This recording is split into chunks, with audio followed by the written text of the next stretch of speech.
Okie dokie, let's talk really quickly about the databases that PSD pays for you to use and how to get to them.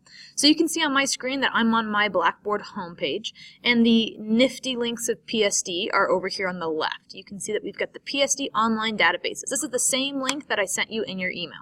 So if you open this up, you'll see the link that I sent you, and we've got quite a few different databases we have access to.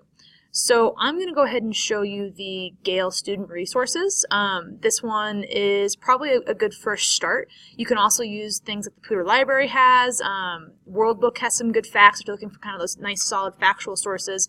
Newsstand, obviously going to be some news resources. So let's look at the student resources for the Gale site. So it should automatically log you in. If it doesn't, just let me know and we'll figure it out together. But what's nice about starting with a website like this and a resource like this is they're going to go ahead and filter out all the crap. So you can just focus on getting good resources. So I was talking to a student yesterday and they mentioned that they were looking into addiction and kind of formulating a question around addictions and how it affects people. So let's say if I just type in the topic of addiction into the database, you'll notice that they're already recommending things I can search for. Right? So maybe I see something that I want to continue looking at. Maybe I want to keep it a little more broad to just start my search. So I'm going to just start with addiction and search.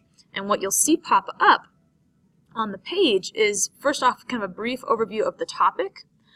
It'll tell you what is here on this site, and then you start digging into the actual websites and links that you can chase.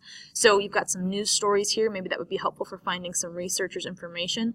Reference materials, the World of Health, that sounds like a good source, the encyclopedia, and then I could actually expand this by clicking it and opening it, which is pretty great, and start looking for things and information that might be beneficial to me and what I'm looking for.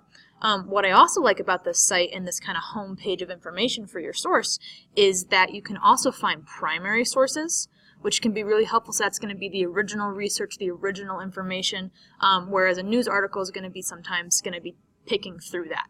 So as you're exploring and expanding and looking, at what you want to cite and what you're looking for, start with the database.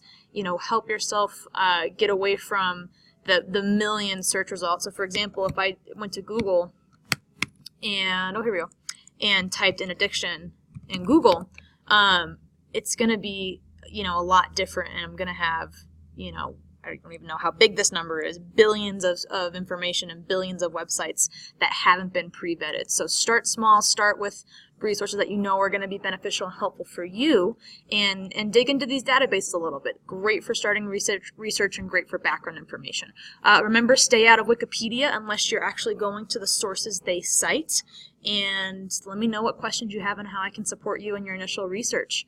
Have a wonderful rest of your day and happy information hunting.